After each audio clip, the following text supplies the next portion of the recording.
Bab 12, Heng Lili. Ucap Wujong memperkenalkan diri. Saya Heng Mo Tuan Wu, maaf tidak mengenali Anda sebelumnya. Balas pria parubaya pemilik rumah kepada Wujong.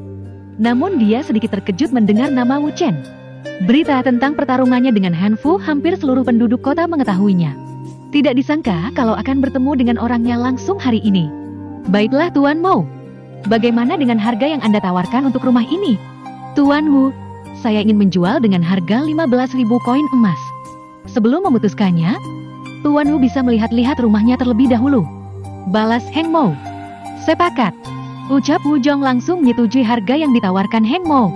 Apakah Tuan Wu beserta keluarga tidak melihat-lihat dulu? Wujong melirik ke arah istri dan anaknya, namun mereka hanya mengangguk tanda setuju. Saya rasa tidak perlu lagi Tuan Mo. Kita langsung saja pada surat kepemilikannya. Baiklah kalau begitu. Ini surat kepemilikan rumahnya, silakan dicek dulu Tuan Wu. Kejap Heng Mo sembari menyerahkan surat kepemilikan rumah kepada Wujong. Setelah memeriksa beberapa saat dan memastikan tidak ada yang salah, Wujong mengeluarkan kantong penyimpanan berisi 15.000 koin emas kepada Heng Mo. Terima kasih Tuan Wu, saya izin dulu untuk membereskan barang-barang saya. Ucap Heng Mo setelah menerima kantong penyimpanan dan memeriksanya sebentar. Silahkan. 15 menit berlalu setelah transaksi selesai. Wu Cheng serta kedua orang tuanya duduk di ruang tamu sambil menunggu Heng Mo selesai membereskan barangnya. Ayah ibu, besok Chenger ingin meminta izin kembali berlatih di hutan larangan. Chenger ingin berlatih sambil mencari sumber da'a juga. Ucap Wu Cheng pada kedua orang tuanya. Chenger, berlatih di hutan sangat berbahaya. Apalagi kultivasimu sangat rendah. Bagaimana kalau kamu berlatih di halaman belakang saja? Ibu rasa itu cukup untuk tempatmu berlatih. Ucap Xialing. Ibu, Chenger akan baik-baik saja. Lagian masih ada guru yang akan membantu Chenger jika berada dalam bahaya. Jadi tidak akan terjadi apa-apa. Mendengar putranya kekeh untuk pergi, Xialing hanya bisa menghela nafas dengan gan. Dia sangat mengkhawatirkan keselamatan putranya ini. Apalagi jika dia bepergian sendiri. Namun, sebagai seorang ibu, dia juga harus mendukung putranya. Jadi dia hanya bisa mengangguk ringan menanggapinya.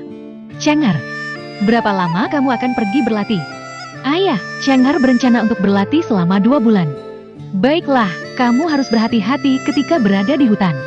Hutan larangan banyak menyimpan bahaya yang tak terduga, jadi jangan pergi ke wilayah inti hutan kalau kamu tidak cukup kuat. Baik ayah, Chenger akan selalu mengingat nasihat ayah. Wu Cheng masih mengobrol ringan dengan kedua orang tuanya sambil menikmati teh yang disuguhkan oleh Heng Mo. Tak lama kemudian, seorang anak gadis kira-kira berusia 7 tahun keluar dari sebuah kamar dengan diikuti oleh Heng Mo dan seorang wanita parubaya yang sedang dipapa oleh Heng Mo. Gadis kecil itu menatap ke arah Wu Cheng dan kedua orang tuanya dengan mata bulatnya yang imut. Walaupun gadis itu terlihat imut, namun matanya menyiratkan sebuah kesedihan. Bahkan matanya sedikit memerah dan sepertinya habis menangis. Mereka berjalan ke arah Wu Cheng dan kedua orang tuanya. Salam paman, bibi dan kakak. Sapa gadis kecil kepada Wu Cheng dan orang tuanya. Wu Cheng tersenyum lembut kepada gadis kecil itu, sementara Xialing berdiri dari kursinya dan menghampiri bocah itu dengan bersemangat. Gadis kecil, siapa namamu? Ucap Xialing sambil mensejajarkan diri di depan gadis itu. Bibi, nama saya Heng Lili. Nama yang sangat cantik. Ucap Xialing sembari mengelus lembut kepalanya. Tua Wu, maaf sudah membuat Anda dan keluarga menunggu lama. Kebetulan istri saya kurang sehat sehingga agak lama berkemas. Tuan Mo, tidak perlu dipikirkan, bukan masalah besar. Sepertinya istri Anda sedang keracunan, apakah Tuan mau menjual rumah untuk biaya pengobatan istri Anda? Benar Tuan Wu, beberapa bulan lalu istri saya keracunan. Karena tidak punya uang, makanya saya memutuskan menjual rumah untuk mengobati istri saya. Baiklah, tapi apakah kamu sudah menemukan tempat tinggal sementara untuk ditinggali? Tanya Wujong kembali. Masih belum Tuan Wu. Saya tidak mempunyai uang sebelumnya untuk mencari tempat tinggal. Jadi saya menunggu rumah ini terjual dulu, baru mencarinya. Kalau begitu, biarkan istri kamu istirahat dulu di sini. Biar istri saya dan putimu menemaninya dulu. Nanti setelah menemukan tempat tinggal, baru kembali jemput mereka di sini. Ucap Wujong pada Heng Mo. Dia melihat kondisi istri dari Heng Mo yang cukup parah. Wajahnya yang pucat dan tubuhnya yang lemah. Jadi dia menawarkan sedikit bantuan untuk keluarga itu. Apalagi melihat istrinya yang sangat antusias ketika bertemu dengan Heng Lili. Jadi dia ingin memberi waktu pada istrinya untuk sekedar bercengkrama dengan gadis kecil itu.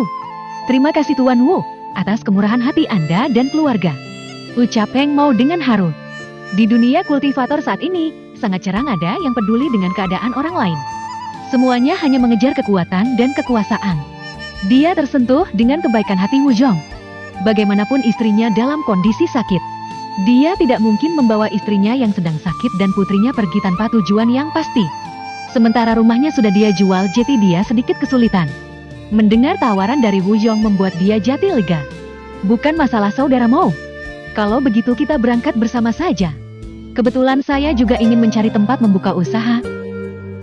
Jadi mungkin Tuan Mo mempunyai rekomendasi untuk saya nanti. Balas Wu Zhong. Baik saudara Wu. Sayang, aku akan keluar dulu untuk melihat-lihat sebentar. Pamit Wu Zhong pada istrinya. Xia Ling hanya mengangguk ringan menanggapi perkataan suaminya. Dari tadi dia terus fokus mengajak Heng Lili bercengkrama. Dia sangat senang dengan gadis ini. Chengar, apakah kamu akan ikut keluar? Tidak ayah. Chengar di rumah saja.